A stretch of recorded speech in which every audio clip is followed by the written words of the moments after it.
धन्यवाद सभापति महोदय। गले लगाते हैं। जब नाश मनुष्य पर आता है पहले विवेक मर जाता। सभापति जी, सब चंगा से सरकार की बातों को हम लोग सुना जाए उस पक्ष के तो सब ठीक है, कहीं कोई गड़बड़ी नहीं। धन प्रबंधन एक बड़ा विषय है और आपके माध्यम से सत्ता पक्ष से कहना चाहता हूं, बहुत कम समय, केवल एक उदाहरण देकर बात खत्म करूं।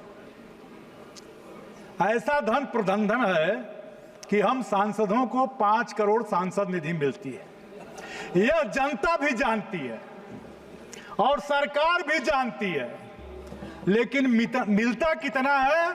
4 करोड़ 90 लाख। और जब वो जिले पर आप धन लिखेंगे तो 2% स्टेशनरी चार्ज कटेगा और 18% जीएसटी कटेगा, तो मिलेगा आपको 3 करोड़ 90 लाख का ही बमुश्किल काम करा सकते हैं। यह सरकार का धन प्रबंधन है। अगर इससे अधिक हमारे सत्ता पक्ष के साथी पाएंगे तो हमको बताएंगे। जो धन प्रबंधन है, बड़ा अच्छा लगा था वित्त मंत्री जी का उस दिन का भाषण सुन करके कि 7 लाख तक हम टैक्स नहीं लेंगे और 30 करोड़ जो कमाएगा 30 लाख उससे इतना लेंगे, 80 करोड़ जो कमाएगा उससे इतना लेंगे। लेकिन ये नहीं बताया गया जो डायरेक्ट कर है, इनडायरेक्ट कर में आप जनता मारी जा रही है। डायरेक्ट कर वालों को कितना लाख रुपया उनका बट्टे खाते में डाल दिया जाता है। जो अधिक करदाता है उनका कर्जा माफ होता है और उनके धन बट्टा खाते में डाल दिए जाते हैं, और कम कर देने वाला मतदाता उसका पंपिंग सेट का ऋण भी नहीं माफ होता है। 10,000 रुपया कर्जा लिया है वह भी माफ नहीं होता है। मैं सत्ता से कहूंगा सब चंगा से, लेकिन कब चंगा से? जब रेड सिग्नल पर आपका शीशा पोंछते हुई कोई बेटी और कोई बेटा न मिले।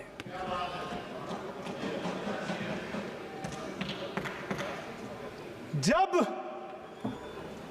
शादी पैसे के अभाव में किसी बेटी की शादी रुकती है तब पीड़ा होती है। और जो हमारा धन प्रबंधन है, माननीय सभापति महोदय, आज तक यह सरकार कहती है, हमको तो बड़ा भ्रम होता है विकसित भारत विकसित भारत विकसित भारत, और इस विकसित भारत की कल्पना में मैं साधुवाद देता हूं अपने भारतीय जनता पार्टी के भाइयों को कि सदन में भाजपा का नाम लेना बंद कर दिया है। केवल माननीय मोदी जी का नाम से शुरू भाषण होता है और उन्हीं के नाम पर खत्म होता है। लेकिन विकसित भारत में आप देखा, थाने का चौकीदार आज भी 400 रुपया रोज नहीं पाता। गरीबों की सेवा करने के लिए आंगनबाड़ी कार्यकर्त्री, रोजगार सेवक, सहायिका, आशा बहू, शिक्षा मित्र और मनरेगा का मजदूर भी आज तक 400 रुपया रोज आप नहीं दे पाए, और आप 400 पार का नारा दे रहे थे।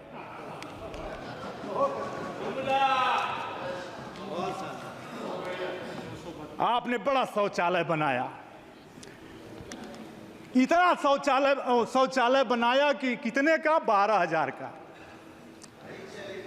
अरे जाइए 5 स्टार होटल में एक कमरे का भाड़ा 12,000 है। लाख में मैं भी लाख वाले में नहीं गया मैं।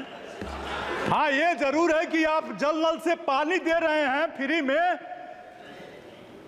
तो छाती पीटा जा रहा है, लेकिन यह भी तो देखें कि 1,000 रुपया 1 लीटर पानी और 50 रुपये में 1 लीटर दूध मिल रहा। मैं आपसे अदब और तमीज से कहना चाहता हूं माननीय सभापति महोदय, टैक्स इनडायरेक्ट टैक्स किस तरह से आता है? सभी सांसद हमारे बैठे हैं और सरकार के लोग भी अगर बड़ी गाड़ियों से न जा रहे हों तो हर शहरों में लेबर बाजार लग रहा और वहां 400, 500, 1000 लेबर। और कोरोना के बाद जो आपने की व्यवस्थाओं से हजारों किलोमीटर लोग पैदल चले। ट्रेन हमारी थी लेकिन लोगों को पैदल चलना पड़ा, मरे, सारे रोजगार बंद हुए। और वह लोग जो लेबर हैं वो काम के अभाव में इतने महंगे सीमेंट छड़ मालिक घर बनाना बंद कर दिए।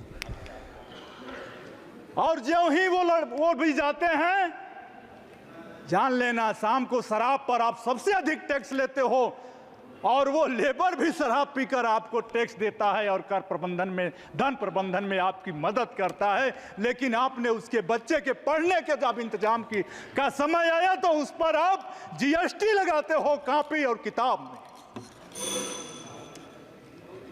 इन्वेस्ट की बात होती है, मैं समय नहीं लूंगा, मेरे दल के दूसरे साथी को बोलना होगा। इन्वेस्ट के नाम पर उत्तर प्रदेश में जब से सरकार बनी है करीब 7 वर्ष से रोज इन्वेस्टर बुलाए जाते हैं कि आएंगे, इन्वेस्ट करेंगे और हमारा विकास होगा, हमारा धन बढ़ेगा। लेकिन इन्वेस्ट पर कितने करोड़ रुपया खर्चा हुए? जितने करोड़ रुपया खर्चा हुए उतने का भी निवेश हमारे प्रदेश में नहीं हुआ। आप निवेश ठीक करेंगे नहीं, आप उधार देंगे, उधार लेंगे नहीं, आप अगली बाजार को देखेंगे नहीं। आपने माल संस्कृति ला दी। आप भूल गए कि छोटा व्यापारी 1000 रुपए में किराए की दुकान लेता है, 500 रुपया, 1000 रुपया उस दुकान का भाड़ा देता है। छोटी दुकान खोला था और आपने ऐसा बढ़ावा दे दिया कि अब नेट से मार्केटिंग हो रही है।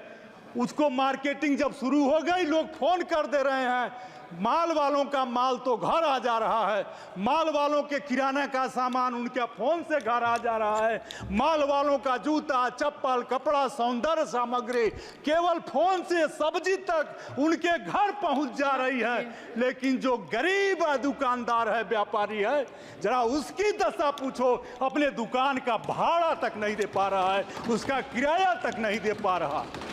इसलिए मैं अंत में इतना ही कहूंगा कि जो आपने व्यवस्था दी है, इन व्यवस्थाओं की बदौलत आप विकसित हो सकते हैं, ऑनरेबल मेंबर श्रीमती ज्योति लेकिन देश का